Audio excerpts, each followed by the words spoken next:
দ্বীনের ইলম যতটুকু হাসিল করেছিলে তার কতটুকু নিজে পালন করেছো, আর দ্বীনের দাওয়াত কতটুকু মানুষের কাছে পৌঁছায়ছো, প্রত্যেকটি ব্যাপারে কিয়ামতে আল্লাহর কাছে জবাব দিতে হবে। এই জন্য কবি বলছেন, আমল সে জিंदगी बनती है ये जन्नत भी व जहन्नम भी ये खा के अपनी फितरत है ना नारे ना नूरे। মানুষের জীবন আমল দিয়ে গঠন হয়, আমল দিয়ে জীবন গড়ে, নইলে এই মাটির তৈরি দেহ জান্নাত আর জাহান্নামের কিছু দিয়ে তৈরি হয় না। আপনি ইচ্ছে করলে দেহটাকে জাহান্নামের জন্য উপযোগী করতে পারেন, ইচ্ছে করলে এই দেহটাকে জান্নাতের জন্য উপযোগী করতে পারেন। এটি আপনার ইখতিয়ারে আল্লাহ দিয়েছে, আপনাকে বাধ্য করা হয় নাই যে সেজদা না দিলে ফেরেশতা এসে ঘাড়ের উপরে পিটাবে, সুদ ঘুষ জেনা করলে পরে ঠ্যাং পিটায় ভেঙে দেওয়া হবে না। আপনি বাধ্য নন, আপনি সম্মানিত জীব, আল্লাহ সম্মানিত প্রাণী আল্লাহ পাকের, সেই জন্য মানুষকে বাধ্য করা হয় না। অটোনোমাস বডি, অটোনমি দেওয়া হয়েছে, আপনাকে স্বাধিকার দেওয়া হয়েছে। চন্দ্র সূর্যের ব্যাপারে স্বাধিকার দেওয়া হয় নাই। রাত এখন 7:35, সূর্যের বাপেরও ক্ষমতা নাই বাংলাদেশে এখন উকি মারে, ঠিক কিনা? সে এখন আমেরিকায় রোদ দিচ্ছে, তাপ দিচ্ছে আমেরিকা। ওকে নির্ধারণ করা হয়েছে যেভাবে, সেইভাবেই করতে হবে। পানি বলেন, পাহাড় বলেন, পাখি বলেন, চন্দ্র বলেন, গ্রহ বলেন, নক্ষত্র বলেন, সব জিনিস বাই হুক এন্ড ক্রুক আল্লাহর হুকুম মানতে বাধ্য। দেওয়ার জন্য ব্যবস্থা ছেড়ে দিয়ে তোমরা কি অন্য কোনো মতবাদ তালাশ করো? ওয়ালাহু আসলামা মান ফিস সামাওয়াতি ওয়াল আরদ, অথচ আকাশে যা আছে, জমিনে যা আছে, সব আনুগত্যের মস্তক আমার সামনে অবনত করে দিয়েছে। সুবহানাল্লাহ। মানুষকে আল্লাহ পাক ইখতিয়ার দিয়েছেন, ইচ্ছে করলে মাহফিলে আসতে পারেন, ইচ্ছে করলে সিনেমা দেখতে পারবেন, অসুবিধা নেই। অসুবিধার জন্য কিয়ামত, ওখানে হিসাব হবে। এখানে আপনি সূর্য চন্দ্র ফেরেশতা, ফেরেশতারও কোনো মাজাল নাই, কোনো ইখতিয়ার নাই আল্লাহর হুকুমের বাইরে কিছু করে। আল্লাহ যা করতে বলেছেন তাই করতে হবে, এর বাইরে এক চুলও নড়তে পারবে না। কিন্তু মানুষেরা করতে পারবে, মানুষ ইচ্ছে করলে নামাজ রোজা ছাড়তে পারে, ইচ্ছে করলে আল্লাহর অমান্য করতে পারে। এটা তার বিচারের জায়গা না, এটা হলো পরীক্ষার জায়গা। এটা কিসের জায়গা? পরীক্ষার জায়গা। এখানে আপনি কামাই করলে ওখানে কিছু পাবেন, এখানে কামাই না করলে কিছু পাবেন না। আরো সোজা করে বলি, কোন কৃষক, যে কৃষক আষাঢ় মাসে শ্রাবণ মাসে জমিন চাষ করে না, পৌষ মাসে তার গোলায় ধান আসবে। কথা বুঝেন নাকি বুঝেন? পৌষ মাসে গোলায় ধান আসবে, কোন পাগলও বলবে না যে তুমি তো চাষই করো নাই, তুমি জমিনে, তোমার জমিনের ফসল তোমার ঘরে আসবে কেন? কাজী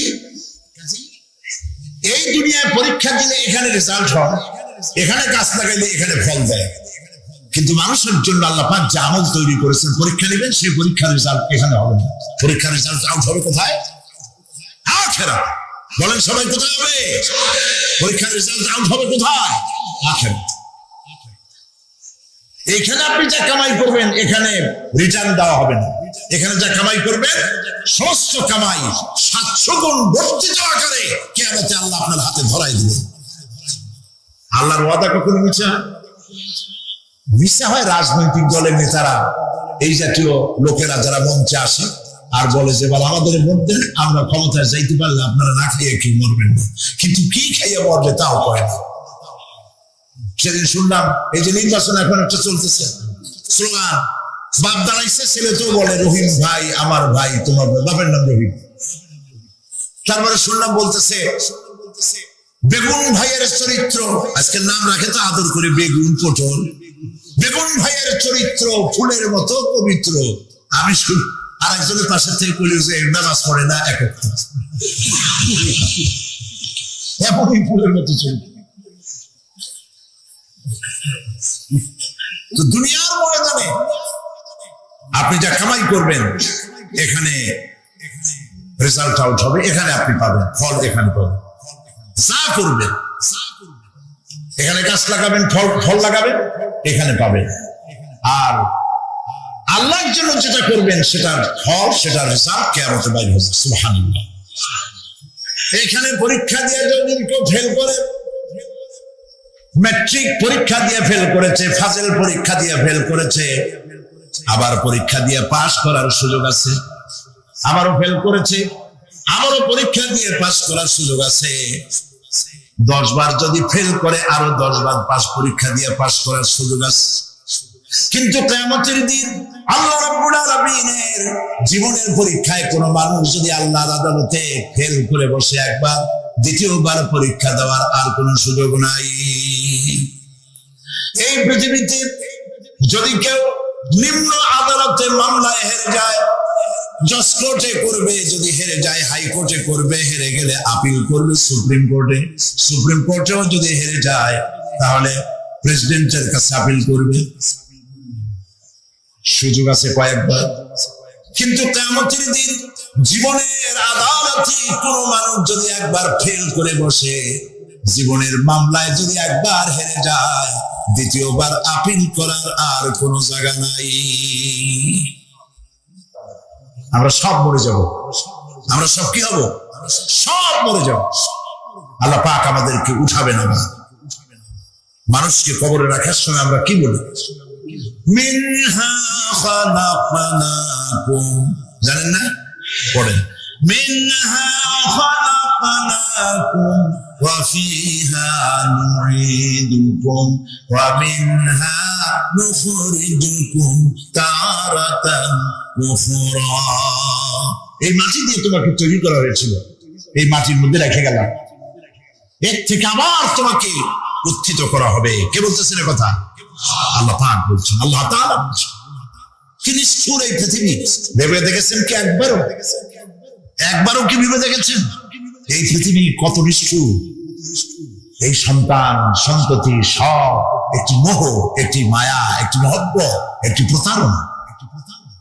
যে বইয়ের জন্য হারাম ইনকাম করেছেন, যে সন্তানদের জন্য হারাম ইনকাম করেছেন, জান দিলেন, রক্ত দিলেন, জীবন দিলেন, সারা রাত কষ্ট করেছেন, দৌড়দৌড়ি করেছেন, যখন মরে গেলেন যে বাচ্চাটা আপনি করে না নিলে কলিজা ঠান্ডা হয় না, সেই বাচ্চা বলবে, মাকে বলবে, মা বাপের লাশ যে রুমে আছে আমার সেখানে নিয়ে আমার ভয় করে। ঠিক কিনা?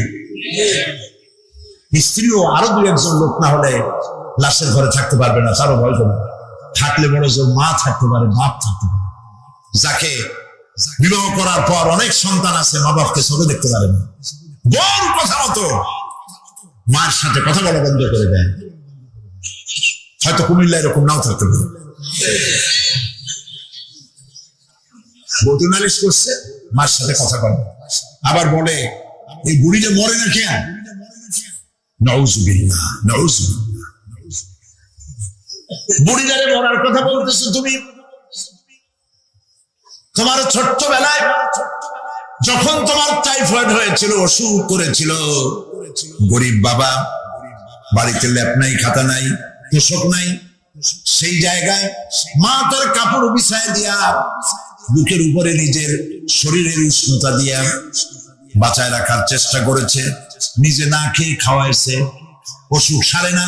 মা ওই মুমূর্ষু বাচ্চার সেনানে তার মাথার কাছে বসে তাহাজ্জুদের নামাজ পড়ে কোরআন শরীফ তেলাওয়াত করে, চোখ দিয়া পানি পড়ে আর বলতে থাকে, রব্বুল আলামিন আমার জীবনটারে দিয়ে আমার কলিজার টুকরা সন্তানটারে বাঁচাইয়া দাও। যেই মা নিজের জীবন দিয়া সন্তান বাঁচাইতে চাইলো, সেই সন্তান আজকে বউ পাইয়া মাকে ভুলে যায়, মায়ের সাথে খারাপ ব্যবহার করে। আল্লাহ রাব্বুল আলামিন বলেছেন, মা বাবার সঙ্গে খারাপ ব্যবহার করো না, ভালোবাসায় কথা বলো।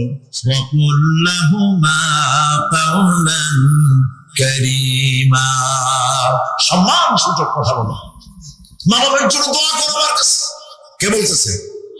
আল্লাহ তাআলা বলছেন, দোয়া করো আমার কাছে এই ভাষায়, রব্বিরহামহুমা কামা রাব্বায়ানি সগীরা। পড়েন সবাই, রব্বিরহামহুমা কামা রাব্বায়ানি সগীরা। আয় আমার রব, আমার মা বাপ যেমনে ছোটবেলায় আমাকে অত্যন্ত যত্ন করে লালন পালন করেছে, আল্লাহ তাআলা তুমি দয়া করে আমার মা বাপকে তোমার রহমতের করে লালন পালন করো। সুবহানাল্লাহ। নামাজের পর সকলে এই দোয়া পড়বেন, মনে থাকবে? মনে থাকবে? প্রিয় ভাই সব, সেই কিয়ামতের মাঠে আমাদেরকে উঠতে হবে, আল্লাহর দরবারে উঠতে হবে। সেই সময় আমাদেরকে কেউ উপকার করবে না। يوم لا ينفع مال ولا بنون, সম্পদ আর সন্তান সন্ততি কোনো কাজে লাগবে না। মা তার সন্তানকে চিনবে না, সন্তান তার মাকে চিনবে না, বাপ তার সন্তানকে চিনবে না, কেউ কাউকে পরিচয় দিবে না। কি মারাত্মক অবস্থা! মানুষ চরম অসহায় হয়ে যাবে। চতুর্দিকে ফেরেশতার আনাগোনা, সূর্য মাত্র 1 হাত উপরে, প্রচন্ড তাপ নিয়ে সূর্য অবস্থান নেবে, মাথার চান্দি ফেটে গিয়ে গুনাহগারের মাথার মগজ গলে গলে পড়তে থাকবে। পিপাসার যন্ত্রণায় জিহ্বাটা ঝুলে কুকুরের মতো করে নাভস্থল পর্যন্ত ঝুলে পড়বে। কেউ উপকার করবে, কেউ জিজ্ঞাবে হবে। অনেক লোক আছে পীরের কাছে মুরিদ হয় আর মনে করে পীর সাহেব তারে কিয়ামতে সুপারিশ করবে। অসম্ভব। আয়াতুল কুরসির মধ্যে আমরা পড়ি, মান যাল্লাযী ইয়াশফাউ ইনদাহু ইল্লা বিইজনিহি। কে আছে এমন, কার হিম্মত আছে আল্লাহ পাকের বিনা অনুমতিতে কথা বলে? সুবহানাল্লাহ বলে। কোথার পীর, কোথার খাজা বাবা হারায় যাবে। ইব্রাহিম আলাইহিস সালামের মতো পয়গম্বর কি মনে করে? আল্লাহর খলিল। ইব্রাহিম আলাইহিস সালাম আল্লাহর কি? আল্লাহর খলিল। আল্লাহর খলিল কিয়ামতের দিন বলবেন, আল্লাহ পাক, আয় আল্লাহ তাআলা, আমার বাপের কাছে আমার একটা ওয়াদা ছিল, আমি সুপারিশ করবো তার জন্য, তুমি দয়া করে আমার বাপকে জাহান্নাম থেকে ক্ষমা করো, আমি তার জন্য সুপারিশ করতেছি। আল্লাহ তাআলা বলবেন, ইব্রাহিম, তোমার সুপারিশ মঞ্জুর হলো না। কথা বুঝতেছেন না? বুঝতেছেন? ইব্রাহিম আলাইহিস সালাম যদি বাপের জন্য সুপারিশ করতে না পারে, ইব্রাহিম আলাইহিস সালাম তিনি যদি তার বাপের জন্য সুপারিশ করে যদি ব্যর্থ হন, আপনার পিছনে কোন কামে লাগবে চিন্তা করেন। নবী করিম সাল্লাল্লাহু আলাইহি ওয়াসাল্লামকে প্রশ্ন করা হয়েছে, হে রাসূল, আপনার আব্বা আম্মার অবস্থা কি হবে? কথা কি শোনেন নাকি? আপনার আব্বা আম্মার অবস্থা কি হবে? নবী করিম সাল্লাল্লাহু আলাইহি ওয়াসাল্লাম বলেছেন, আমি আমার আব্বা আম্মার কোনো উপকারে আসব না। ইন্না লিল্লাহি ওয়া ইন্না ইলাইহি রাজিউন। তাহলে কোন সাহসে মনে করতেছেন কোন পীর কোন একটা বিদেশ থেকে, দেশের থেকে একটা নাসিল হলো আর ওইটার পিছনে পিছনে দৌড়াবেন, সে আপনারা নাজাত দেবে, তাহলে পায়ে চুমা খাবেন? এই পায়ে হাত দিয়ে কত খুশি করা বন্ধ। টাকা ইনকাম করার জন্য মানুষকে ভুল পথে পরিচালিত করছে অনেক পীর আছে না? খালি মানুষের টাকা দেয়, জামায় অনেক তোকে খালি টাকা নেয়, সমানে ডুবাইতে থাকে চতুর্দিক দিয়ে। বাইরে বোঝার উপায় নাই, কিন্তু অনেক পীর আছে এমন, ঢাকা শহরে বড় বড় মার্কেটের মালিক, আমি জানি, বড় বড় মার্কেটের মালিক, বিরাট ব্যবসায়ী, জামা পরিষ্কার করে না 2 মাসে, মানুষকে দেখাবার জন্য গামছাটা নাকের কাছে ধরে ফট ফট করে আওয়াজ করে, মনে হয় যেন কাঁদতেছে। আর বেশি হাবিজাবি জিকির শিখায়, লা ইলাহা কতক্ষণ, ইল্লাল্লাহ কতক্ষণ, আল্লাহ আল্লাহ কতক্ষণ, কোথায় পাইছো? ইল্লাল্লাহ ইল্লাল্লাহ কিসের জিকির? ইল্লাল্লাহ মানে কি? আল্লাহ ছাড়া, আল্লাহ ছাড়া, আল্লাহ ছাড়া, আল্লাহ ছাড়া কি? কাজী রাসূলুল্লাহ যা করেন এগুলো বেদাত। এই সব পীরের কাছে যাবেন না, মনে থাকবে।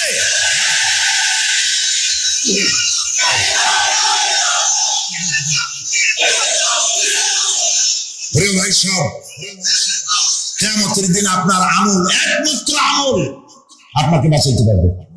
এই কোরআন শরীফে আল্লাহ পাক বলেছেন, ইয়া আইয়ুহাল্লাযীনা আমানু আবতাগু ইলাইহিল ওয়াসিলা, হে বিশ্বাসীরা ওসিলা করো। ধুরন্ধর এক শ্রেণীর লোকেরা এর অর্থ করেছে পীরদের। দুনিয়ার কোন তাফসীর, যত মুফাসসির পৃথিবীতে জন্মগ্রহণ করেছেন, কোন মুফাসসির এটা বলেন নাই আবতাগু ইলাইহিল ওয়াসিলার মানে হলো পীর বলে। বরং সমস্ত তাফসীর মুহাক্কিকিন বলেছেন আবতাগু ইলাইহিল ওয়াসিলা আই আমল সালেহ। নেক আমলের ওসিলা ধরো, সুবহানাল্লাহ, নেক আমলের ওসিলা ধরো। কিয়ামতের দিন মানুষ একেবারে অসহায় হয়ে যাবে, কেউ সাহায্য করবে না। সেই দিন প্রশ্নপত্র সামনে আসবে, আমলনামাগুলি বেঈমানের পিছন দিক থেকে বাম হাতে আসবে, আর ইমানদারের সামনে থেকে ডান হাতে আসবে। আমলনামা হাতে পাওয়ার সঙ্গে সঙ্গে বেঈমান বুঝে ফেলবে তার জায়গা কোথায়। কলিজা তখন গলার কাছে চলে আসবে।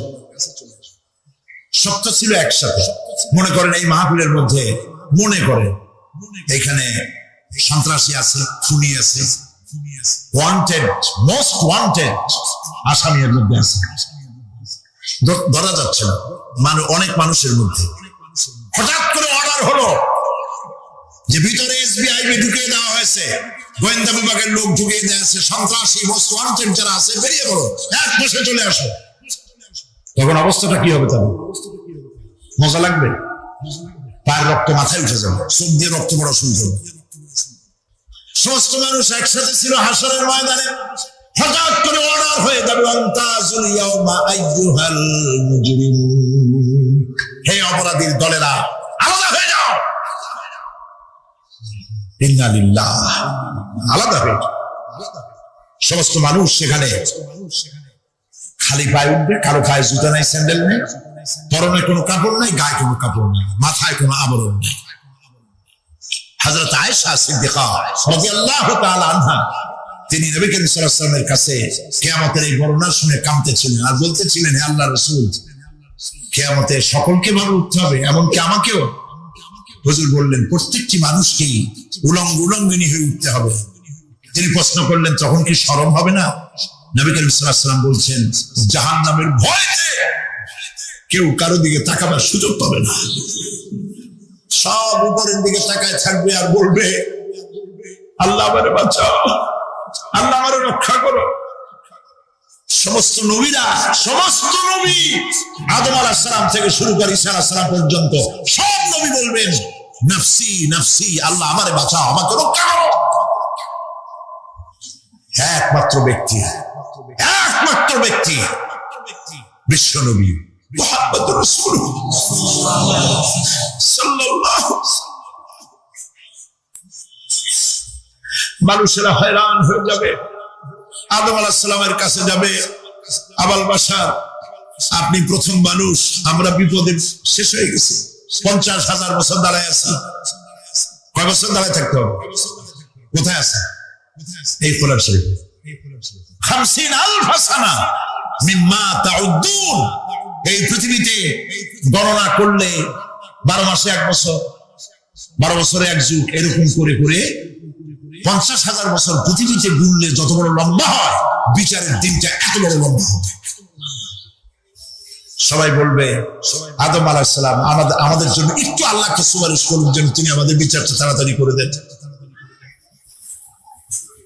তিনি বলবেন, আমার পক্ষে সম্ভব না, আল্লাহ সামনে দাঁড়িয়ে কথা বলার আমার কোনো সাহস নাই, আমি পারবো না।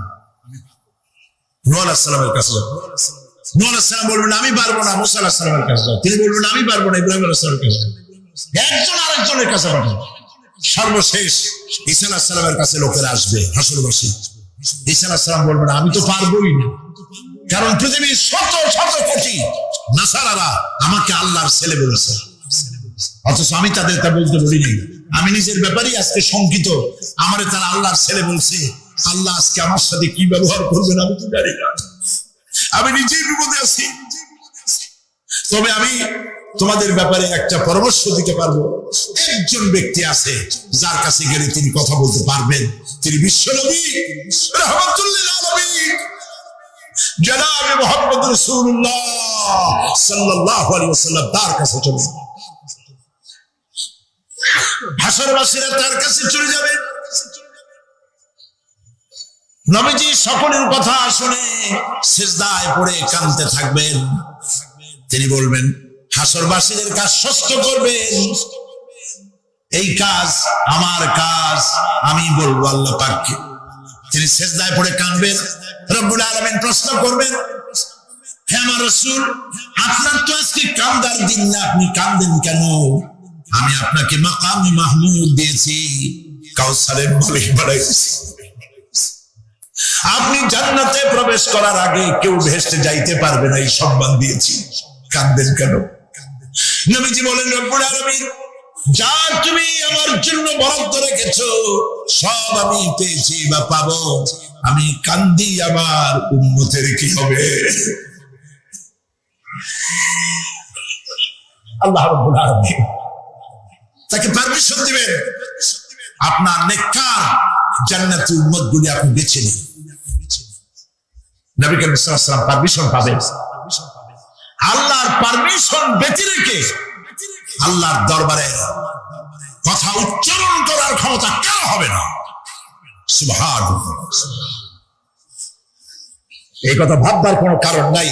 অমুক পীর সাহেবের অনেক মুরিদ আছে, সব মুরিদ চুল দিয়া নারায় তকবীর জিন্দাবাদ, পীর সাহেব জিন্দাবাদ, এই সমস্ত বাদ বুদ কামে লাগছে না। وكلهم يأتيه يوم القيامة فردا। কিয়ামতের দিন প্রত্যেককে একজন একজন করে আসতে হবে আল্লাহর দরবারে। আল্লাহ বলেছেন একজন একজন একজন, মিছিল করার উপায় নেই। আল্লাহ রাব্বুল আলামিনের দরবারে হাজির হয়ে যাবে সেই কঠিন হাসরের ময়দানে বাঁচার জন্য। নবীজি দোয়া শিখায় দিয়েছেন, দোয়া করো, আল্লাহুম্মা হাসিবনি হিসাবান ইয়াসীরা। পড়েন আমার সাথে, আল্লাহুম্মা হাসিবনি হিসাবান ইয়াসীরা, আল্লাহুম্মা হাসিবনি হিসাবান ইয়াসীরা। আল্লাহ তুমি আমার সহজ হিসাব নাও। নবী করিম সাল্লাল্লাহু আলাইহি ওয়াসাল্লাম নিজেই দোয়া করেছেন। চিন্তা করেন, আল্লাহ পাক নিজে, আল্লাহ তাআলা তিনি নিজে প্রশ্ন করবেন এবং পাপগুলি দেখাই দেবেন, এই সব পাপ করছো।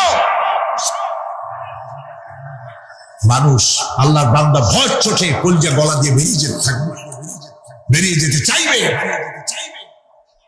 তার বাষ্পরুদ্ধ হয়ে আসবে, বলতে থাকবে, আল্লাহ আমি করে ফেলেছি, আমি মাপ চাই, তোমার কাছে ক্ষমা ভিক্ষা চাই। আল্লাহ রাব্বুল আলামিন বান্দার কাকুতি বিরতির দিকে লক্ষ্য করে বলবেন, বান্দারে আমি তোকে ক্ষমা করে দিলাম। এটাই হলো হিসাব আইয়াসি, সহজ হিসাব। এই সহজ হিসাব কার কিসমতে আছে, কার কিসমতে নাই আমরা কেউ জানি না। পরীক্ষা নেওয়ার জন্য, কি জন্য? পরীক্ষা নেওয়ার জন্য। পরীক্ষায় যার যে বয়স এখন আছে, এখানে আমার যা বয়স, আপনার যা বয়স, এই বয়সে যা যা করছি এখন হিসাব করেন। ছোটবেলায় কই মাছের কাঁচা গলার মধ্যে ঢুকছিল, তখন ক্লাস 2-তে পড়ি, এরকমের একটা ঘটনা মনে আছে কিনা? মনে নাই? অন্যের বাড়ি আম পাড়তে গিয়া বাড়িওয়ালার সামনে পড়ছিলেন, দুটো থাপ্পড় দিছিল, এসব কথা মনে আছে না? আছে কিনা? এই ছোট্ট ছোট্ট কথাগুলি, কোন পুকুর পাড়ে আসার খাইছিলাম, কেটা মারছিল, সেই ছোট্টবেলা থেকে এই পর্যন্ত এই ছোট্ট কথাগুলি যদি মনে থাকে, তাহলে বড় বড় পাপ কি কি করছেন তা মনে নাই। তাহলে নিজের হিসাব নিজে করো। কিয়ামতে আল্লাহ পাক আমলনামা হাতে দিবেন, বলবেন পড়ো, ইকরা কিতাবাক, পড়ো তোমার আমলনামা। তুমি তোমার হিসাবের জন্য আজকে তুমি নিজেই যথেষ্ট। পড়ে দেখো কি করছো। ইন্না লিল্লাহি ওয়া ইন্না ইলাইহি রাজিউন। লক্ষ্য করুন, খাবারের জন্য একটি মাত্র পাইপ আল্লাহ লাগাইছিলেন, পৃথিবীতে সন্তান আসার সঙ্গে সঙ্গে পাইপটা কেটে দেওয়া হলো। এবার কি খাবে? আল্লাহ রাব্বুল আলামিন মায়ের বুক থেকে সন্তানের জন্য এবার সিঙ্গেল সিগন্যাল, তার জন্য সিঙ্গেল কোন লাইন যেটা ছিল কেটে দিয়া মায়ের বুক থেকে সন্তানের জন্য ডাবল লাইন আল্লাহ চালু করে দিলেন। এমন দুধ বানাই দিলেন যা শুধু খাবার নয়, শুধু ফুড ভ্যালু নয়, এই দুধের ভিতরে ক্যালসিয়াম, এর মধ্যে ভিটামিন, এর মধ্যে আয়রন, এর মধ্যে মেডিসিন। দুনিয়ার এই সন্তান ছিল সুরক্ষিত জায়গার ভিতরে ছিল, কোন পলিউশন সেখানে যেতে পারতো না, রোগের জার্ম সেখানে যেতে পারতো না। দুনিয়ায় এলো দূষিত আবহাওয়ার ভিতরে। এই সন্তানকে এখনই অ্যান্টিবায়োটিক খাওয়ালে পরে অসুবিধা হবে। আল্লাহ রাব্বুল আলামিন মায়ের দুধের ভিতরে ঔষধ দিয়া রোগের প্রতিষেধক বানায়া দিলেন। এ হলো আমার আল্লাহ। এ আমার কে? আল্লাহ। জোরে বলেন আল্লাহ। আল্লাহ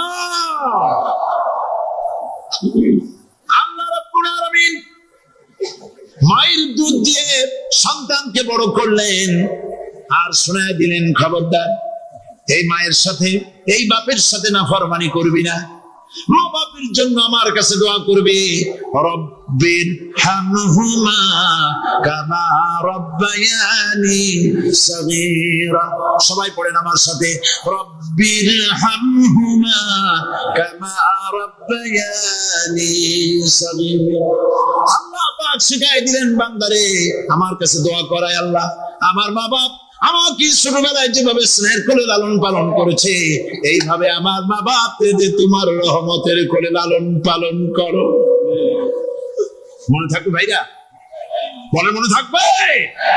প্রত্যেক নামাজের পরে মা বাবার জন্য দোয়া করবেন, বেঁচে থাকুক আর মরে যাক, দোয়া করবেনই। মনে থাকবে? রব্বির হামহুমা কামা রব্বায়ানি সগীরা। আমার পরে রব্বির হামহুমা কামা রব্বায়ানি সগীরা। আল্লাহ পাক মায়ের মর্যাদা এত বাড়াইছেন। সাহাবী প্রশ্ন করেছে, ইয়া রাসূলুল্লাহ খেদমত করব কার? হুজুর বলেন তোমার মায়ের, তারপরে কার? তোমার মায়ের, তারপরে কার?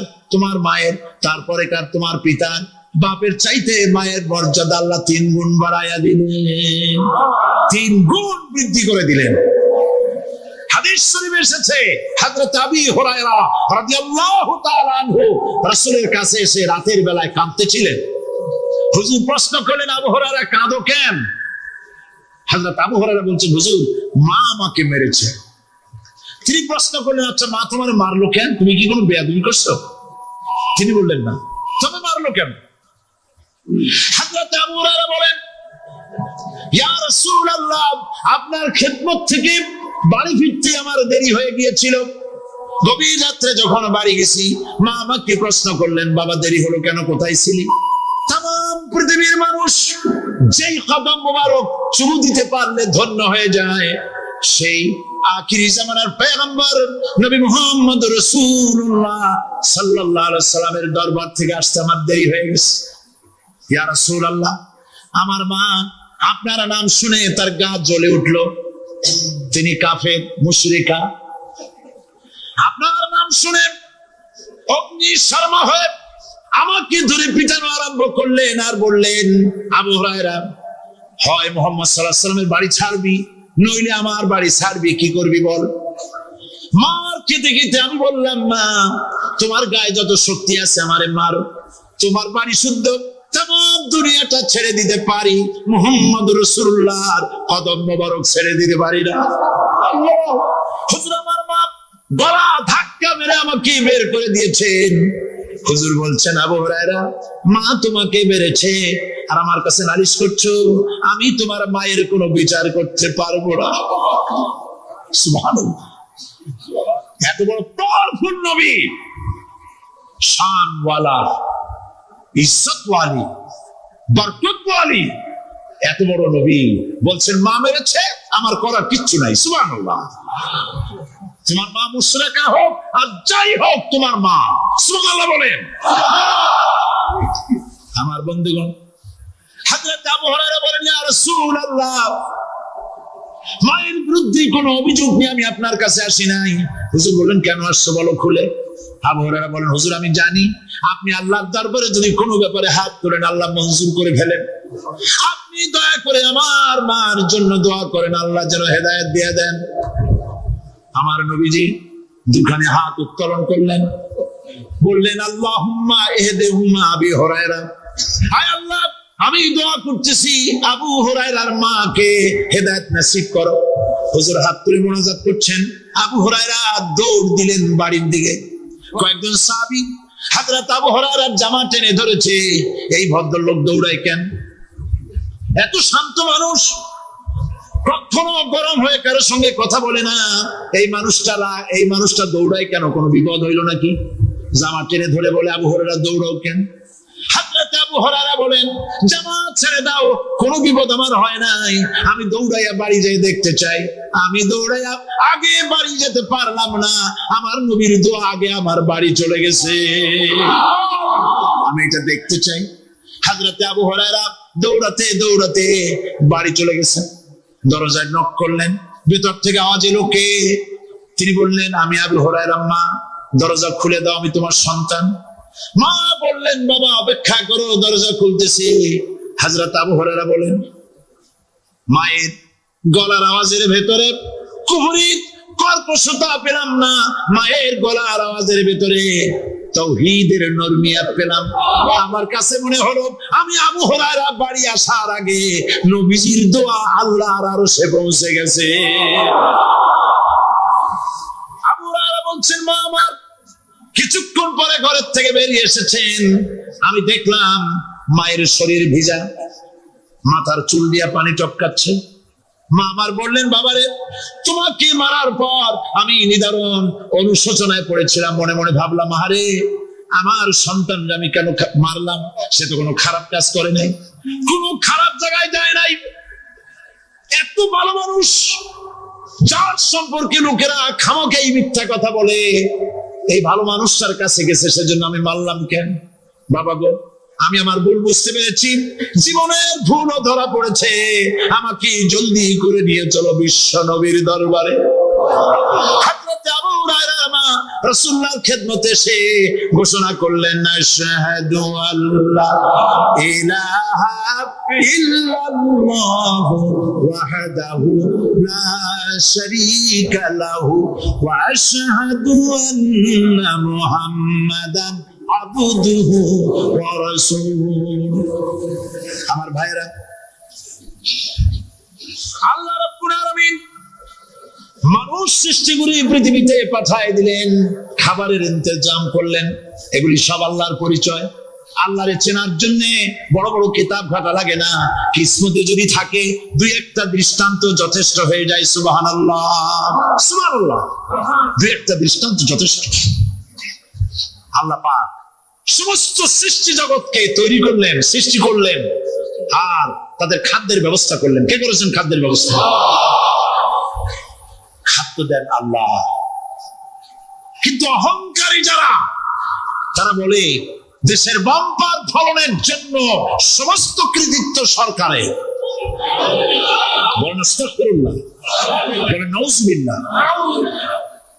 এদের একজন বলছিল, 3 বছর কিছু দিবার পারুম না, লোকেরা কয় আমরা না খাইয়ে থাকুম, আল্লাহ কয় আমিও দেহুম, কদ্দুর পারো না খাইয়ে থাকতে। ফসল কে দেন? জোরে বলেন, কে দেন? বাম্পার ফসলের ফলনের দাবি সরকার করতে পারে না, এটা কুফরি, এটা শিরক। জমিনের ফসল কে দেন? আকাশের বৃষ্টি কার? পানি কার? সার কার? সব আল্লাহ পাক। আল্লাহ পাক কোরআন শরীফে বলেছেন, لئن شكرتم لأزيدنكم ولئن كفرتم إن عذابي لشديد। আমার নিয়ামতের শুকর যদি আদায় করো বাড়ায় দেব, আর যদি কৃতজ্ঞ হও শুকরিয়া আদায় না করো মস্ত বড় শাস্তি দেব। ফসল দেই আমি, আর শুকরিয়া আদায় করো তোমার বাজানে, ঠিক কিনা? শুকরিয়া আদায় করে কা? বাজানে। একটা লোকের, একটি মানুষের যেই প্রশংসা এই সরকার করলো, বিগত 4.5 বছর ধরে একটা মানুষের যত জিকির করলো, প্রশংসা করলো, ছবিটা নাইলো, যদি এতটা জিকির এতটা স্মরণ আল্লাহ রাব্বুল আলামিনের করত, ওদের জন্য আল্লাহর জান্নাতের দরজা খোলা হয়ে যেত। প্রশংসা করবে কা? চিল্লায় বলুন, আল্লাহ পাকের প্রশংসা করে। খেতে দেওয়ার মালিক তিনি। আল্লাহ পাক বলছেন, আল্লাহকে, তার পরিচয় আল্লাহ তুলে ধরেছেন, ওয়ামা মিন দাব্বাতিন ফিল আরদি ইল্লা আলাল্লাহি রিজকুহা। এই পৃথিবীর ভিতরে এমন কোন বিচরণশীল জীব নাই যা রিস্কের দায়িত্ব আমি আল্লাহ গ্রহণ করি নাই। সুবহানাল্লাহ বলবেন না? রিস্কের দায়িত্ব কার হাতে? আচ্ছা দেখুন তো, পৃথিবীর সমস্ত সরকারের কাছে বিভিন্ন মন্ত্রণালয় আছে না? খাদ্য মন্ত্রণালয় বলে কোন মন্ত্রণালয় আছে কিনা? আছে। খালি কয় খামু আর খামু।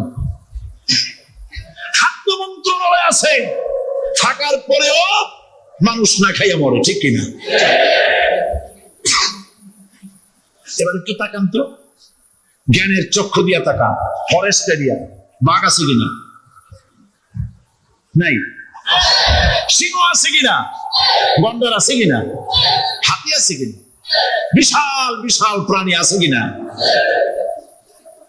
জঙ্গলে ছোট্ট প্রাণী থেকে পোকা থেকে শুরু করে গন্ডার পর্যন্ত, টুনটুনি পাখি দিয়ে শুরু করে ঈগল পাখি পর্যন্ত, নদীর ভিতরে ছোট্ট চুনো পুঁটি থেকে শুরু করে তিমি মাছ পর্যন্ত।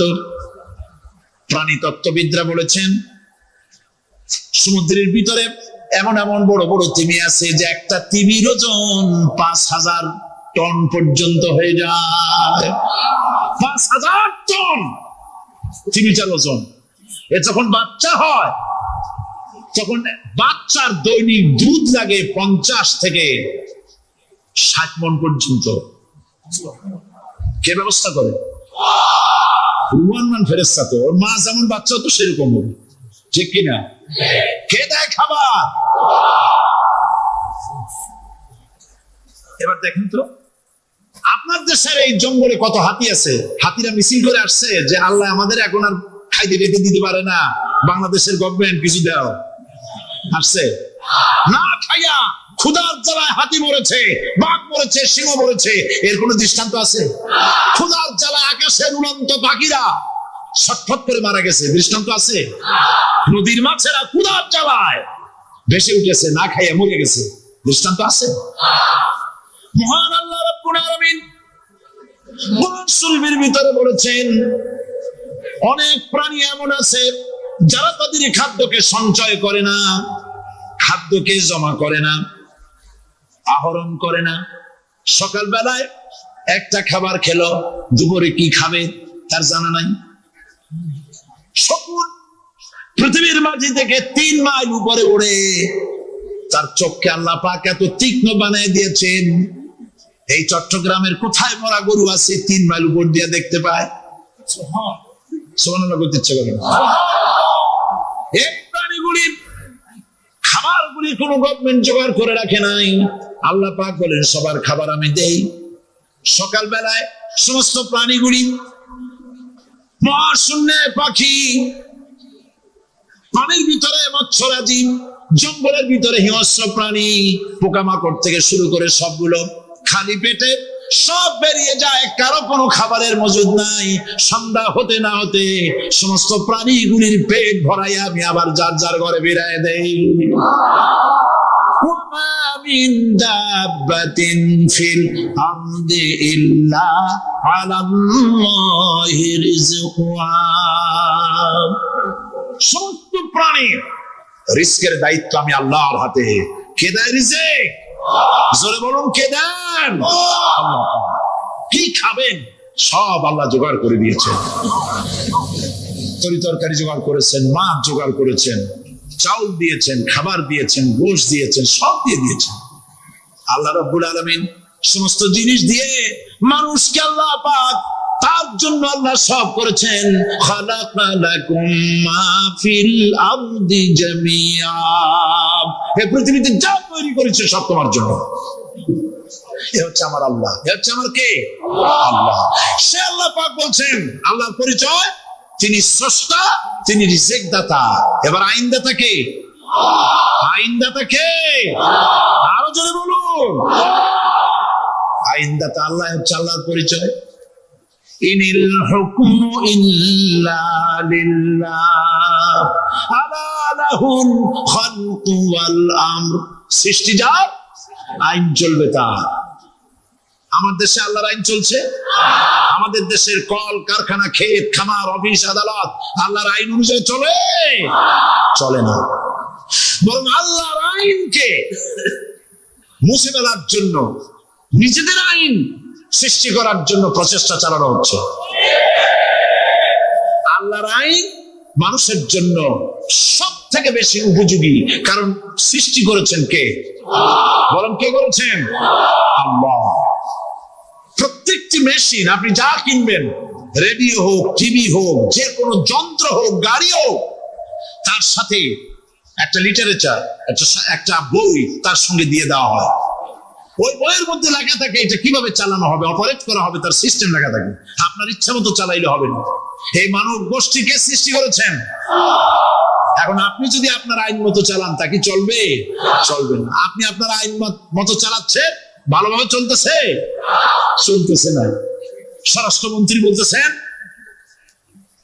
সন্ত্রাসীদেরকে মাটির তলা থেকে খুঁজে বের করা হবে, কিন্তু নাকের উপর দিয়ে ব্রিফকেস চুরি হয়ে যায়, উনি তা ধরতে পারেন না। এই হলো আইন। আগে থেকে এগুলি চলে আসছে। একজনের খুনের বিচার না হইলে এরকম খুন তো হইতেই থাকবে। তাহলে খুনকে, হত্যাকে, সন্ত্রাসকে সরকার জাস্টিফাইড করছেন। নাউজুবিল্লাহি মিন যালিক। এই জন্য আইন হতে হবে আল্লাহ। আইন হতে হবে কার? চিল্লায় বলেন আল্লাহ পাকের আইন হতে হবে। আমি একদিন পার্লামেন্টে বলেছিলাম, আমার দেশের নেতা নেত্রীরা বারবার হজ করতে যান, উমরা করতে যান, সেখান থেকে আসার সময় কি আনেন? আতর, পাথর, সুরমা আর কুরমা, এই কিছু নিয়ে আসলেন। কিন্তু আমি বলেছি, আপনারা কি কিছু চোখে দেখেন না? পার্লামেন্টে এইভাবে বক্তৃতা করেছি, কিছু চোখে দেখেন না? আমি প্রশ্ন করে আমি আবার জবাব দিচ্ছি, আপনারা যারা হজ করতে যান, উমরা করতে যান, হজের কথাই বলি, এই হজ করতে যখন যান তখন মুজদালিফায় একটা রাত কাটাইতে হয়। সেটা কোন দিন? ইয়ৌমে আরাফার পরের দিন। এই মাঠে দালান কোঠা আছে, এখানে বেড়া আছে, সামিয়ানা আছে, পর্দা আছে, তাবু আছে, কিচ্ছু নাই। লক্ষ লক্ষ নারী আর পুরুষ পাশাপাশি শুয়ে থাকে। তাও সুবহানাল্লাহ কইতে ইচ্ছে করে না। সারা রাত জনে জনে পুলিশ পাহারাদার নাই। কিরকম মেয়ে এলো? চাঁদের সৌন্দর্য হার মানায় দিতে পারে এরকম সুন্দরী। এরকম সুন্দরী নারী, সুদর্শন পুরুষ পাশাপাশি রাস্তার ধারে, মরুভূমির ভিতরে সারা রাত কাটাচ্ছে। ইয়ৌমে আরাফার পরের রাতটা, একটা রাত পুরো এভাবে চলতেছে বছরের পর বছর, শতাব্দীর পর শতাব্দী, সহস্রাব্দীর পরে সহস্রাব্দী। আমি প্রশ্ন করি, পৃথিবীর ইতিহাসে কেউ কি এমন কথা বলতে পেরেছে, লিখতে পেরেছে যে মুজদালিফার রাতে সেখান থেকে 10টা নারী হাইজ্যাক হয়েছে, 10টা নারী লাঞ্ছিত হয়েছে? বলতে পারবে? গভীর রাত্রে পুরুষ সঙ্গী ছাড়া সুন্দরী রমণী, যুবতী রমণী একাকিনী নিজের ঘর ছেড়ে আল্লাহর ঘরে তওয়াব করতে আসে। তওয়াব সেরে তাহাজ্জুদের নামাজ পড়ে আল্লাহর কাছে মোনাজাত করে একা একা হাজার হাজার লাখো পুরুষের ভিতর থেকে আপন ঘরে ফিরে যায়। কারো বাবার হিম্মত নাই একবার তাকায় সে তো রূপ উপভোগ করার জন্য, আবার তাকায়, অথবা তার আঁচল ধরে টান মারে। আছে ইতিহাস? কথা বল না কেন? সুন্দরী একটা মাইয়া মক্কা থেকে, মদিনা থেকে পাওয়া যায় না, 15 দিন হয়ে গেছে। হয়েছে কখনো? এবার জবাব দেন, কেন হয় না? কেন হয় না? আমার দেশের মেয়েরা রাস্তা দিয়ে হাঁটতে পারে না। হাই স্কুল মেয়েদের, হাই স্কুল মেয়েদের কলেজ যখন ছুটি হয়, তথাকথিত সোনার ছেলেরা গেটের সামনে এতিমের মতো দাঁড়ায় থাকে। অনবরত হাইজ্যাক হচ্ছে, ধর্ষণের সেঞ্চুরি হচ্ছে। আর ওখানে হয় না কেন? কোরআনের আইন আল্লাহ রাব্বুল আলামিন যে আইন দিয়েছেন, ওখানে আইন বলবৎ আছে নাকি? আছে কিনা?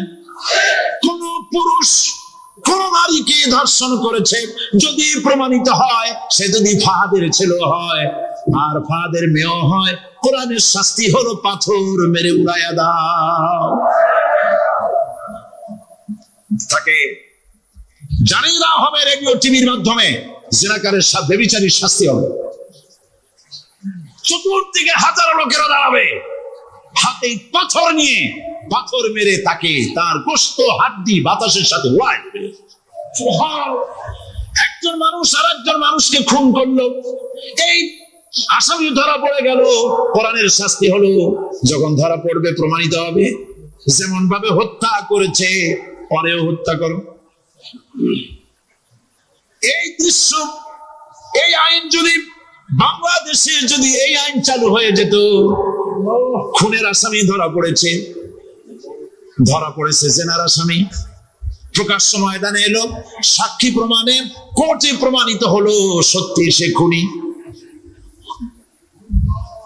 এই বিশাল আউটার স্টেডিয়ামের মাঝখানে খুনি কি দাঁড় করাও, চতুর্দিকে হাজারো লাখো মানুষ থাকুক, রেডিও টিভির ক্যামেরা কার্যকর হবে, পত্র পত্রিকার সাংবাদিকরা আসবে, তরবারির আঘাতে খুনির কল্লাটা উড়ায় দাও, দেহটা নিঃসার হয়ে জমিনে পড়ে যাবে। এই দৃশ্য যারা দেখবে সচক্ষে, রেডিওতে, পত্র পত্রিকায়, আর 1 বছরের ভেতরে খুন করার হিম্মত কার পরিচয় উঠবে? জিনাকারের পাথর মেরে উড়িয়ে দেওয়ার শাস্তি যদি চোখে কেউ দেখে, জিনা করার পুলক আর জাগবে? এটা নাম আল্লাহর আইন। এই আইন কার? এই আইন যতদিন পর্যন্ত বাংলার মানুষের, মুসলমানদের উপরে কার্যকরী না হচ্ছে, এই দেশে কার্যকরী না হবে, ততদিন পর্যন্ত হত্যা, ধর্ষণ, খুন বন্ধ হবে না। বন্ধ হবে। সুতরাং এই আইন হচ্ছে কার? আরো জোরে বলেন, আল্লাহ রাব্বুল আলামিন। মহান আল্লাহ রাব্বুল আলামিনের এই আইন অনুযায়ী যদি দেশ চলে, মানুষ শান্তি পাবে, চুরি বন্ধ হবে, ডাকাতি বন্ধ হবে, জিনা বন্ধ হবে, হত্যা ধর্ষণ বন্ধ হয়ে যাবে। নবীজি এমন একটি আইন চালু করে দিয়ে, কোরআনের বিধান চালু করে দিয়ে এমন একটা সমাজ চালু করেছিলেন, যে সমাজ সম্পর্কে হুজুর নিজে বলেছেন, খায়রুল কুরুনে কারনি, সর্বশ্রেষ্ঠ যুগ হলো কার যুগ? আমার যুগ। সুবহানাল্লাহ বলেন। রাসূলের যুগ হলো সর্বশ্রেষ্ঠ যুগ। এবছর দিন কম হয়ে গেল বলে মহিলারা, মা বোনেরা বঞ্চিত হয়ে গেলেন। শিশু কিশোরদের জন্য আলাদাভাবে সমাবেশ করা হয়, তাও বঞ্চিত হয়ে গেল। এই বিশাল তাফসীরুল কোরআন মাহফিলের বরকত থেকে চিটাগংবাসীকে যারা বঞ্চিত করলো, আল্লাহ তাদের হেদায়েত নসিব করে দিয়ে। যদি হৃদয় থাকে, যদি হৃদয় বলে কিছু থাকে, বিবেক বলে যদি কিছু থাকে, আর শরীর যদি মুসলমানের পিওর রক্ত থাকে, তাহলে বাড়ি বসে অনুশোচনা করা উচিত, চোখের পানি ফেলানো উচিত ওই সব লোকের যারা এই বরকতপূর্ণ মাহফিলকে বাধা দিয়েছে। আর যাদের কলজের মধ্যে আল্লাহ মোহর মেরে দিয়েছে, এগুলোর তো হেদায়েত হবে না। যাদেরকে আল্লাহ পাক তৈরি করেছেন জাহান্নামের জন্য, ওদের কাছে মাহফিল সহ্যই হবে না। নাউজুবিল্লাহ বলেন। চট্টগ্রামবাসীর জন্য তাফসীরুল কোরআন মাহফিল নিয়ামত। এই নিয়ামত কিয়ামত পর্যন্ত আল্লাহ টিকায় রাখুন, বলি আমিন। আগামীকালের আখেরি মোনাজাতে সমস্ত মুসলমান চতুর্দিক থেকে আল্লাহ পাকের নারা লাগাতে লাগাতে আসবেন। আল্লাহু আকবার। গোটা চট্টগ্রাম, গোটা চিটাগং শহর আগামীকাল কোরআনের মিছিলের শহর হবে ইনশাআল্লাহ।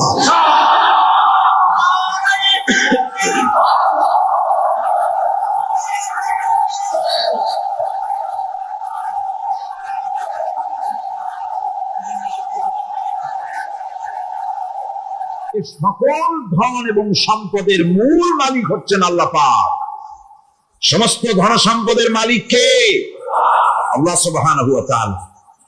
কোরআনে কারীম বলছে, লিল্লাহি মা ফিস সামাওয়াতি ওয়া মা ফিল আরদ। আকাশ এবং জমিনের ভিতরে যা কিছু আছে সব কিছুর মালিকানা কার? জোরে বলেন কার? আল্লাহ রাব্বুল আলামিন হচ্ছেন এর একচ্ছত্র মালিক। সুতরাং বান্দাদের কাছে কিছুদিনের জন্য এগুলিকে আমানত রাখা হয়েছে। আমাদের ঘর আছে, বাড়ি আছে, ব্যবসা আছে, বাণিজ্য আছে, জায়গা আছে, জমিন আছে, গরু আছে, বাছুর আছে, এই সবগুলি কিছুদিনের জন্য আমাদের কাছে কি রাখা হয়েছে? আমানত। আমানতের মাল আপনি আপনার ইচ্ছা মতো খরচ করতে পারবেন না। আমানতের মাল কি ইচ্ছা মতো খরচ করা যায়? যায় না। আমানতের মালকে খরচ করতে হলে মূল মালিকের ইচ্ছা অনুযায়ী খরচ করতে হবে। মূল মালিককে আল্লাহ রাব্বুল আলামিন বলছেন, ইন্নাল্লাহা ইশতারা মিনাল মুমিনিনা আনফুসাহুম ওয়া আমওয়ালাহুম বিআন্না লাহুমুল জান্নাহ। আমি আমার মুমিনের জান এবং মালকে খরিদ করে নিয়েছি, বিনিময় জান্নাত দিয়ে দিয়েছি। তোমার কাছে যে জান আছে, মাল আছে, এটা তোমার নয়, এটা আমার আমানত তোমার কাছে। সুতরাং এই আমানত খরচ করতে হবে মূল মালিকের ইচ্ছা অনুযায়ী।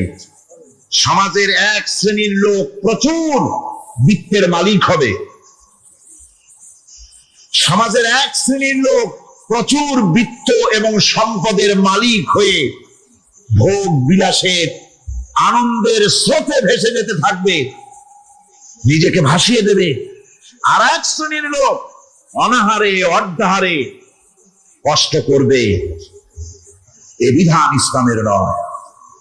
কেউ থাকবে 10 তলায় আর কেউ থাকবে গাছতলায়, কেউ খাবে পোলাও, কোরমা, বিরিয়ানি, আর কারো কিসমতে মরিচ পোলাও হবে না। এ বিধান আল্লাহর নয়। ইসলামের বিধান হচ্ছে এই যে আল্লাহ যে সব সম্পদ মানুষকে দান করেছেন, এই সম্পদের ভিতরে বিত্তহীনদের অধিকার রাখা হয়েছে। বিত্তহীন যারা গরিব, যাদের কিছু নাই, তারা আপনার করুণার পাত্র নয়। কি বলেন? তারা কি ধনীদের করুণার পাত্র? কোরআনে কারীমে আল্লাহ বলেন, ওয়াল্লাযীনা ফী আমওয়ালিহিম হাক্কুন লিস-সাইলি ওয়াল মাহরুম। ধনীদের সম্পদের ভেতরে গরিবদের, বিত্তহীনদের অধিকার রয়েছে। সে অধিকার আদায় করে দাও। দান করা এমনি দিয়ে দাও এক জিনিস। গরিবদেরকে, বিত্তহীনদেরকে ইসলাম করুণার পাত্র বানায় নাই, বলেছে অধিকার। অধিকারটা বড় মজবুত কথা, এ কথার লোড আছে, ওয়েট আছে। আপনার আমার সম্পদের, অর্থাৎ যাদের বিত্ত আছে, বিত্ত সম্পদওয়ালা সম্পদশালী লোকেদের সম্পদের ভেতরে গরিবদের অধিকার রয়ে গেছে। সে অধিকার আদায় করতে হবে। ইসলাম সকল মানুষের দারিদ্র দূর করে বেঁচে থাকার মৌলিক অধিকার প্রতিষ্ঠিত করেছে।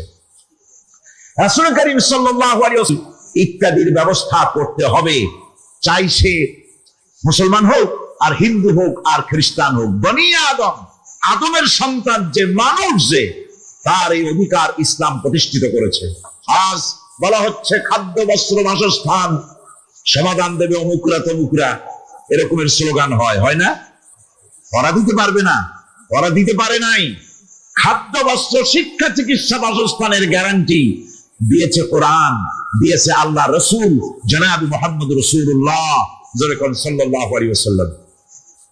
ইসলাম অর্থনৈতিক নিরাপত্তার জন্য যে সব পন্থা অবলম্বন করেছে, সেটা হচ্ছে যে সমাজের কর্মক্ষম সকল ব্যক্তি রুজির জন্য পরিশ্রম করবে, কেউ বসে থাকতে পারবে না। এটা হচ্ছে ইসলামের নিয়ম, কেউ বসে থাকতে পারবে না। কোরআনে কারীম বলছে, فَإِذَا قُضِيَتِ الصَّلَاةُ فَانتَشِرُوا فِي الْأَرْضِ وَابْتَغُوا مِنْ فَضْلِ اللَّهِ। فَإِذَا قُضِيَتِ الصَّلَاةُ, যখন তোমার নামাজ সম্পূর্ণ হয়ে গেল, ফান্তাশিরু ফিল আরদ, ছড়িয়ে পড়ো আমার জমিনের উপরে, ওয়াবতাগু মিন ফাদলিল্লাহ, আর আমার অনুগ্রহ অনুসন্ধান করো। রুজি কামানো কোনো খারাপ জিনিস না। কেউ মনে করে সারাদিন বসে বসে আল্লাহর জিকির করব, কেউ দুনিয়াটারে ঝামেলা মনে করে জঙ্গলে চলে যেতে চায়। এটা নিয়ম না। আপনি বসে থাকতে পারবেন না, আপনাকে কাজ করতে হবে। রুজি কামাই করাটাকে কোরআনে কারিমে এতটা সম্মান দিয়েছে, যেটাকে ফদলুল্লাহ বলা হয়েছে। ফদলুল্লাহ এটা আল্লাহর অনুগ্রহ, সুবহানাল্লাহ বলেন। এটাকে ফদলুল্লাহ বলা হয়েছে, এটা জিনাতুল্লাহ বলা হয়েছে। আপনি যে কাপড় চোপড় ব্যবহার করেন, এই কাপড় চোপড়ের ব্যাপারে আল্লাহ পাক প্রশংসা করেছেন, কাপড় চোপড় সুন্দর করতে বলেছেন।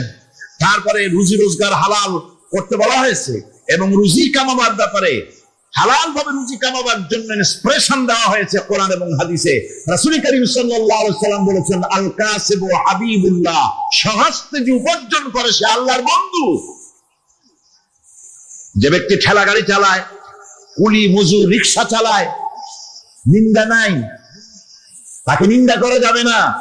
রিকশাওয়ালা একটা গুরুত্বপূর্ণ দায়িত্ব পালন করছে। কুমার, কামার, তাঁতি, জেলে, ধোপা, নাপিত সবাই কাজ করছে। প্রত্যেক কাজের সম্মান ইসলাম দেয়, সুবহানাল্লাহ।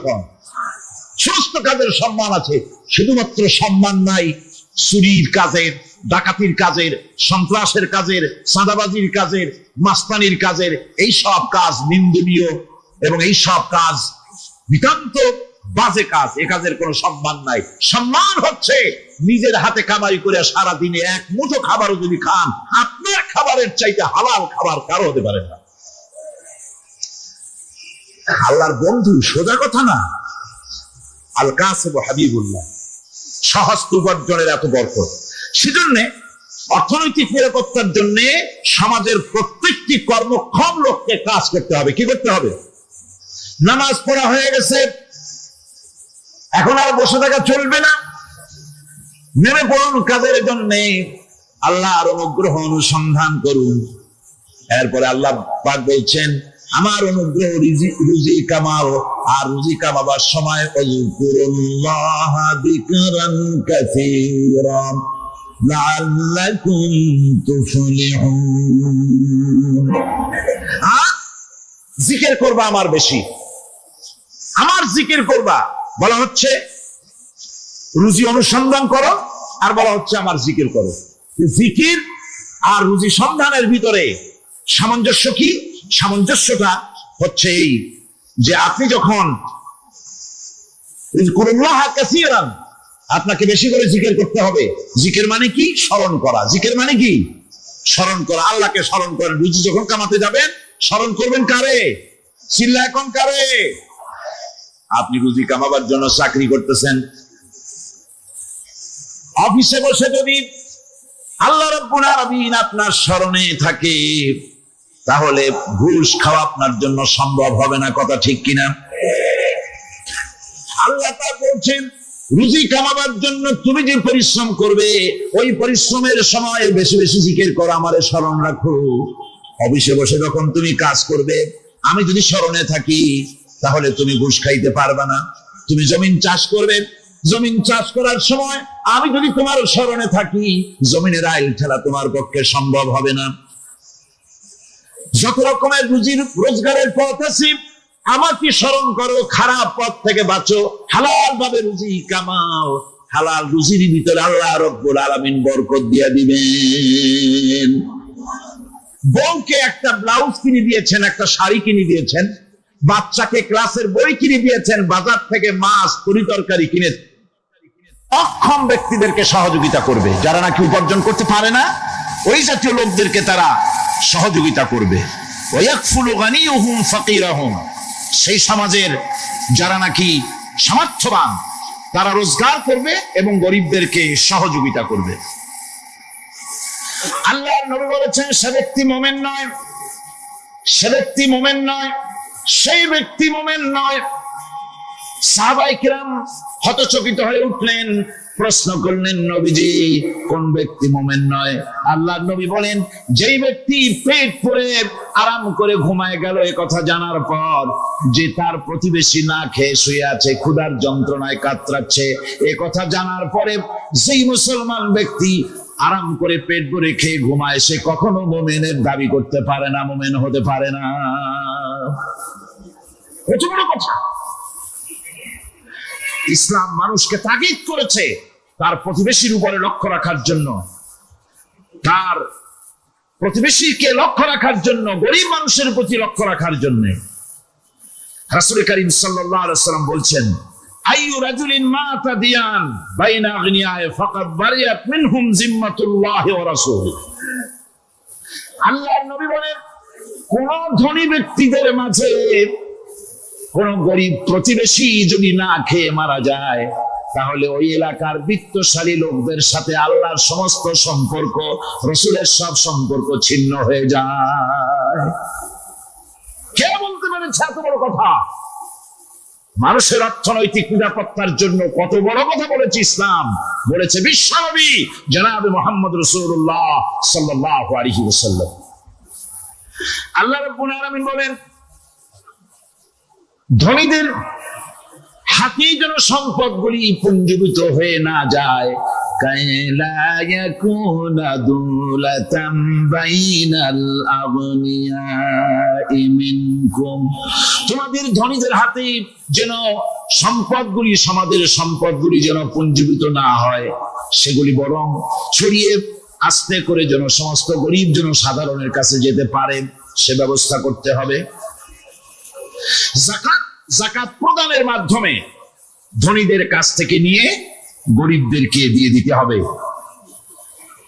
আর বুখারী শরীফের সারা ফাথুল বারীতে হাফেজ ইবনে হাজার আসকালানী রাহিমাহুল্লাহ তিনি বলেছেন, যাকাত যদি ধনীরা না দেয়, যদি কেউ দিতে বাধা দেয়, ফামানিমতানা উখিযাত বিহি কাহরান, যদি যাকাত না দেয় জবরদস্তি করে যাকাত আদায় করে নিবে গভর্নমেন্ট। যাকাত দিতেই হবে। মুনকিরিনে যাকাত, যারা যাকাত দিতে অস্বীকার করেছিল, হযরতে সিদ্দিক আকবর, হযরতে আবু বকর সিদ্দিক রাদিয়াল্লাহু তাআলা আনহু, তিনি তাদের সম্পর্কে বলেছিলেন, ওয়াল্লাহি লাউ কাতিলান্না মান ফাররাকা বাইনাস সালাতি ওয়াজ যাকাত, অবশ্যই আমি ওই সম্প্রদায়ের লোকের বিরুদ্ধে যুদ্ধ ঘোষণা করব যারা নামাজ আর যাকাতের মধ্যে পার্থক্য সূচিত করবে। যারা নামাজ তো পড়বে কিন্তু যাকাত দিবে না সরকারের কাছে, যাকাত আদায় করবে না, তাদের বিরুদ্ধে যুদ্ধ ঘোষণা করব। ইসলামের সরকার যদি প্রতিষ্ঠিত হয়, তাহলে এই যাকাত আদায় করা হবে। যাকাত কেউ নিয়ে বসে থাকতে পারবে না, যাকাত আদায় করা হবে। আমাদের দেশে নিয়ম মাফিক যদি যাকাত আদায় করা হতো, এই দেশ যদি ইসলামী গভর্নমেন্ট হতো, আল্লাহ যেন দয়া করে দেন, কন্যা আমিন। আল্লাহ পাক যদি দয়া করে দেশটারে ইসলামী রাষ্ট্র বানায় দেন, তাহলে যাকাত তো আদায় করে নেওয়া হবে। যাকাত দিতে আপনি বাধ্য, গরিব মানুষ থাকবে না। এখনো বাংলাদেশে নিয়ম মাফিক যদি যাকাত আদায় করা হয়, নিয়ম মাফিক মানে সোনার যাকাত, রূপার যাকাত, নগদ ক্যাশের যাকাত, ফসলের ওষুধ, সঠিকভাবে যদি আদায় করা হয়, তো একেবারে কম করে হলেও 1000 কোটি টাকা যাকাতের টাকা কালেকশন হতে পারে। এটা কি কম কথা? 1000 কোটি টাকা, এই টাকা আদায় করা হচ্ছে না। এই টাকা আদায় না করার কারণে যে শূন্যতার সৃষ্টি হচ্ছে, এই ভ্যাকুয়ামকে পূর্ণ করার জন্য এগিয়ে এসেছে 7 সমুদ্র 13 নদীর উপর থেকে এনজিওরা। এনজিওরা এসে আমাদের দেশে, সব এনজিও খারাপ আমি তা বলি না, বহু এনজিও আছে যারা এদেশের উন্নয়নের, আর্থসামাজিক উন্নয়নের জন্য তারা প্রচেষ্টা করছে, রাস্তাঘাট, স্কুল কলেজ, চিকিৎসা ইত্যাদির দিকে কাজ করছে। তাহলে 15 or 17% ইন্টারেস্ট দিতে হবে। আর ওদের কাছ থেকে যে সুদ, যে টাকা নেওয়া হয়, সেই টাকায় গ্রামীণ ব্যাংক থেকে শুরু করে ব্রাড বলেন, কারিতাস বলেন, অক্সফাম বলেন, এডাপ বলেন, যেগুলি আছে এগুলি সুদ নেয় 30 থেকে 34% পর্যন্ত। গোটা জাতিকে গ্রাম পর্যায়ে তারা সুদের নিবিড় চাষ করতেছে, ঘরে ঘরে সুদ পৌঁছে দিয়েছে, মুসলমান নারীদেরকে বেহুলমতি করেছে, ইসলামের ঐতিহ্য ধ্বংস করতেছে, নারীদেরকে বিপর্যয় করতেছে, আমার দেশের ফ্যামিলি স্ট্রাকচারকে এনজিওরা ধ্বংস করে দিচ্ছে।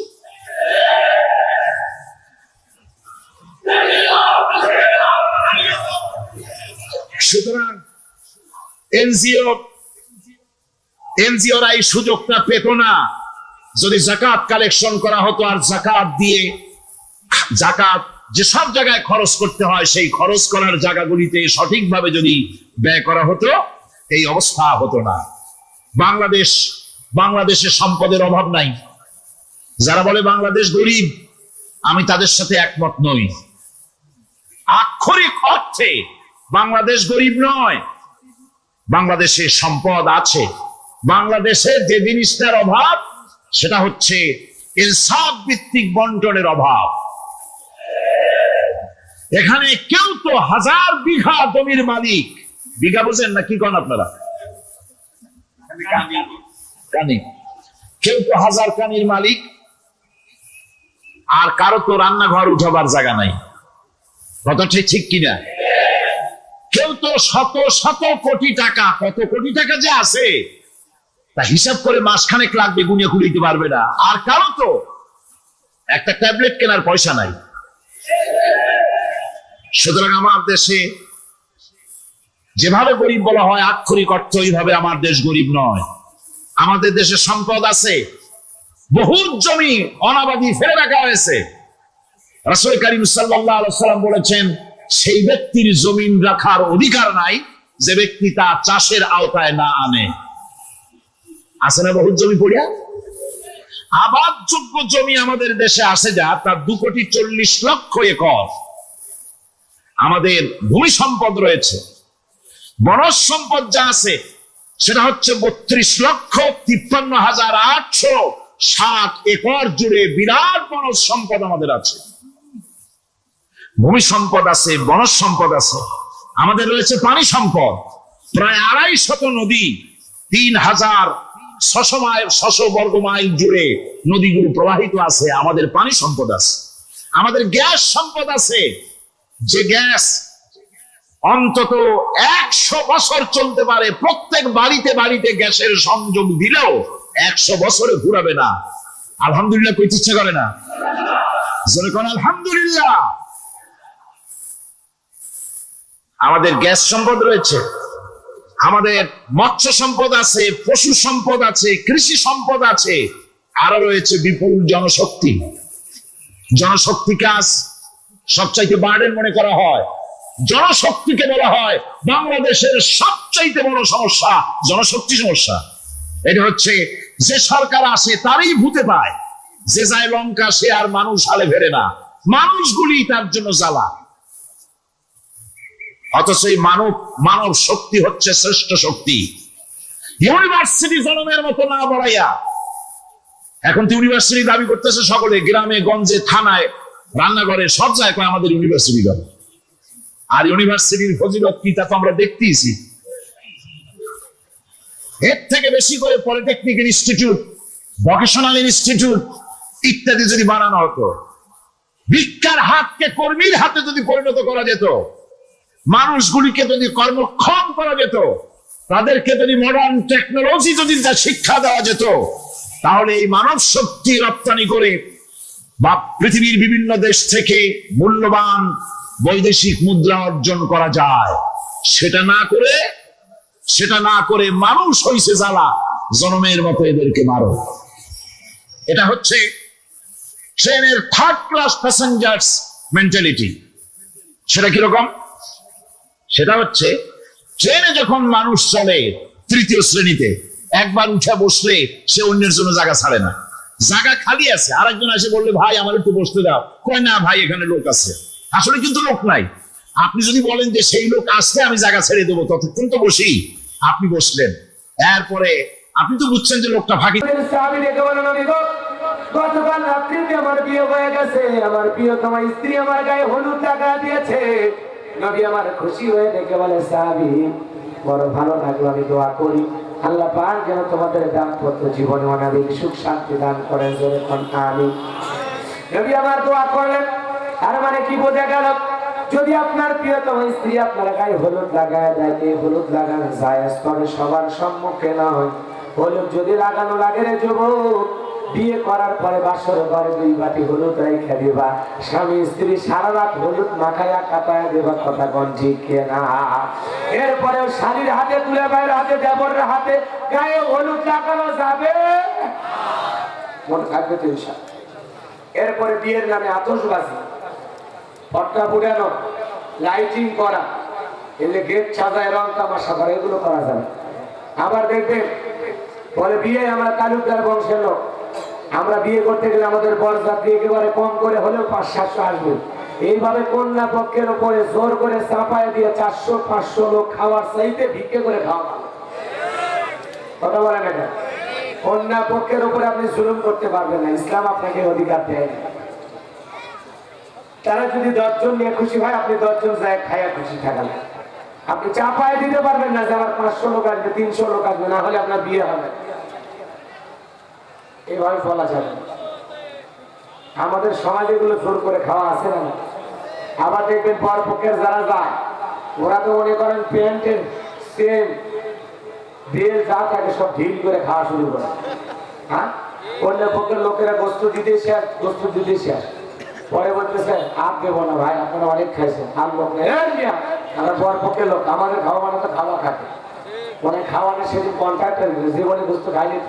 চুয়াডাঙ্গায় দেখলেন না বিয়ের বাড়ি গোস্ত খাওয়ানো মারামারি লাগলো, বরিশালে তো মারামারি লাগে, একজন মরেই গেল বিয়ের বাড়ির গোস্ত খাওয়ানো মারামারি। মুসলমান যাচ্ছে কোন দিন? এগুলো করা যাবে? জোরে বলে যাবে? আপনার রিজিকে যা দেয় তাই খেয়ে খুশি থাকে। আপনার পুরো গরু জবাই করে খাওয়াই দেওয়া লাগে, আর মানুষ নাই। একটু ভদ্রতা বজায় রেখে আমাদের চলা দরকার। আল্লাহ আমাদের সঠিক বুঝদান করে। জোরে কোন আমি, আরো জোরে কোন আমি। তাহলে রহমানের বান্দারা অপচয় করবে না, অপব্যয় করবে না। এই বাজারে যারা বিয়ে করেন, ভালো করে বলবো, বিয়ে করার আগে আলেম ওলামার কাছে জেনে নেবেন কোরআন সুন্নাহ মোতাবেক বিয়ের অনুষ্ঠান কিভাবে হয়। আর যুবক তোমাদের অবশ্যই বলবো, এ কথা তোমাদের জানা জরুরি, কোন কারণে স্ত্রী তালাক হয়, কি কি করলে, কি কি বললে স্ত্রী তালাক হয়, বিয়ের আগে এটা জানা লাগবে। কারণ তালাকের মাসালা খুব কঠিন, মাথা গরম হয় আর কিছু বলতে পারে না। তুই তালাক, তোর মা তালাক, তোর বোন তালাক, তোর 14 গোষ্ঠী তালাক আছে না? মাথা গরম হয়ে তালাক দিলেন, আর পরে মাথা ঠান্ডা হয় বউরে ফেরত পাবেন। এগুলো তামাশা বাদ দিয়ে ভালো হয়ে যান, কি কি কারণে স্ত্রী তালাক হয় সে কথাগুলো আমাদের বাইসে বাইসে চলা দরকার। যে না, আমার স্ত্রীর সাথে এই ব্যবহার করলে, এই কথা বললে আমার স্ত্রী তালাক হয়ে যাবে। কথা বলেন না কেন? এ বিষয়ে আমাদের অবশ্যই সতর্ক থাকতে হবে। বিয়ের আগে তালাকের মাসালা জানা লাগে। কথা ঠিক আছে? কারণ আমাদের এই সমস্যাটা সব জায়গা 4টে বাচ্চা কাচ্চার মা হয়ে গেছে, এরপরে স্বামী রাগ করে কোনো অস্ত্র খুঁজে পায় না, অস্ত্র একটাই যে তালাক দিয়ে, কেন আর কোনো অস্ত্র নাই। বউরে ঘরের ভিতর বন্দি করে রাখ, 2 পায়ে রশি লাগায় কিছুক্ষণ বন্দি করে রাখ, অথবা বউয়ের 2 পা ধরে টান দে, অথবা খুব রাগ হচ্ছে বউরে কাঁধে তুলে নিয়ে 2 কিলোমিটার ঘোরেন। রাগ থাকতে যা যা করার দরকার করেন না কে আপনি, পথে কথা কে? এ তালাকের অপশন বাদ দিয়ে যা আছে, হ্যাঁ, মন চাইতে পিটেন। বাপরে বাপ, একজন বউরে মারা ধরছে তো মারতেছে আর করতেছে, যতক্ষণ আব্বা ডাকছে ততক্ষণ ছাড়বো না। বউয়ের মুখ থেকে আব্বা ডাকা শোনা যায় না স্যার, কত বড় ভাবি চিন্তা করছে। এরকম করা যাবে না ভাই। এই জন্য আপনাদের উদ্দেশ্যে বলতে চাই, খবরদার, দুনিয়ার কোন নবী রাসূল তার স্ত্রীদেরকে পিটান না। বউকে মারা যাবে না, মুখে মারা যাবে না, পিঠে মারা যাবে না, বুকে মারা যাবে না, পেটে মারা যাবে না। মারবেন তো, মারা জায়েজ নাই এ কথা বলে ভুল হবে। মাজা থেকে একেবারে পায়ের নিচ পর্যন্ত মারা, কোনো সমস্যা নেই। কি দিয়ে মারবেন? লাঠি দিয়ে, রড দিয়ে, বেশক পরিমাণ 1 বিঘা পান্টি দিয়ে 8 ইঞ্চি, কথা বলেন। এমন পান্টি দিয়ে যদি বউরে পিটাইতে চান, কারো বউ যদি হেভি মোটা হয়, ওই পান্তিতে মারতে গেলে বউ বলবে আমার কাছে কুতু লাগতেছে। কথাটা ঠিক কিনা? তার মানে ইসলাম বুঝাই বউ মারার জিনিস না, বউ হলো ভালোবাসার জিনিস, আদরের জিনিস, মহব্বতের জিনিস। কথা বলে ঠিক কিনা? সকালবেলা বউরে আচ্ছা করে পিটাই না, রাতের বেলা আবার ওই বউয়ের সাথে এক খাটে ঘুমাইতে যাবা না, তখন তোমার শরম করবে না? আবার বউয়ের শরীরে যদি হাত দিতে চাও তখন কি বলবে? ঢং করো না, কি পিটা পিটছে, এখনো ব্যথা লাগতেছে, সরে যাও।